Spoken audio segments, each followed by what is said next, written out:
ये दुनिया रहस्य और अजूबों से भरी पड़ी है। आज भी कई जनजातियों का जीवन किसी आश्चर्य से कम नहीं होता है। दुनिया के अलग अलग इलाकों में लोग कई तरह के रीति रिवाज को मानते हैं और अजीबोगरीब तरीकों से उत्सव मनाते हैं। लेकिन आज हम आपको एक ऐसे त्योहार के बारे में बताएंगे जो लाशों के साथ मनाया जाता है। जी हाँ, इस त्योहार के बारे में जानकर आपको थोड़ा अजीब जरूर लग रहा होगा, लेकिन यह बात बिल्कुल सही है। इंडोनेशिया की एक खास जनजाति इस त्योहार को मनाती है, जिसे मानेने फेस्टिवल के तौर पर जाना जाता है। मानेने फेस्टिवल की शुरुआत आज से लगभग 100 साल पहले हुई थी। इसे मनाने के पीछे बरप्पू गांव के लोग एक बहुत ही रोमांचक कहानी सुनाते हैं।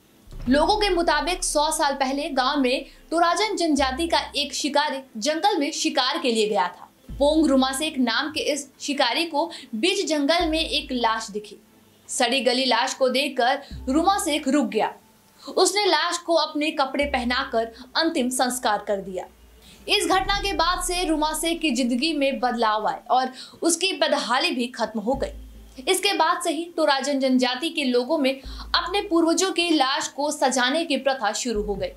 मान्यता है कि लाश की देखभाल करने पर पूर्वजों की आत्माएं आशीर्वाद देती है। इस त्योहार को मनाने की शुरुआत किसी के मरने के बाद ही हो जाती है। परिजन की मौत हो जाने पर उन्हें एक ही दिन में न दफनाई कर कई दिनों तक उत्सव मनाया जाता है।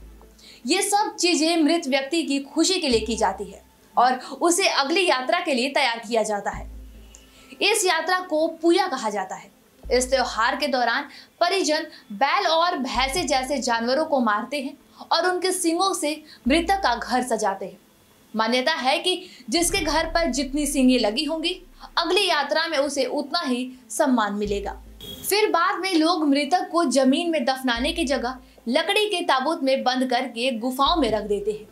अगर किसी शिशु या 10 साल से कम उम्र के बच्चे की मौत हो जाए तो उसे पेड़ के दरारों में रख दिया जाता है। मृतक के शरीर को कई दिन तक सुरक्षित रखने के लिए कई अलग अलग तरह के कपड़ों में लपेटा जाता है। मृतक के कपड़ों ही नहीं बल्कि फैशनेबल चीजें भी पहनाई जाती है। सजाने धजाने के बाद लोग मृतक को लकड़ी के ताबूत में बंद कर पहाड़ी गुफा में रख देते हैं। साथ ही लकड़ी का एक पुतला उसकी रक्षा करने के लिए रखा जाता है, जिसे ताऊ ताऊ कहते हैं। ऐसा माना जाता है कि ताबूत के अंदर रखा शरीर मरा नहीं है बल्कि बीमार है और जब तक वो सोया हुआ है उसे सुरक्षा चाहिए होगी। हर 3 साल पर लाशों को फिर से बाहर निकाला जाता है और उसे दोबारा नए कपड़े पहनाकर तैयार किया जाता है। इतना ही नहीं, लोग लाशों के साथ बैठकर खाना भी खाते हैं। लाशों से उतरे हुए कपड़ों को परिजन पहन भी लेते हैं। कई सालों के बाद जब लाश हड्डियों में बदलने लगती है तो उसे जमीन में दफना दिया जाता है।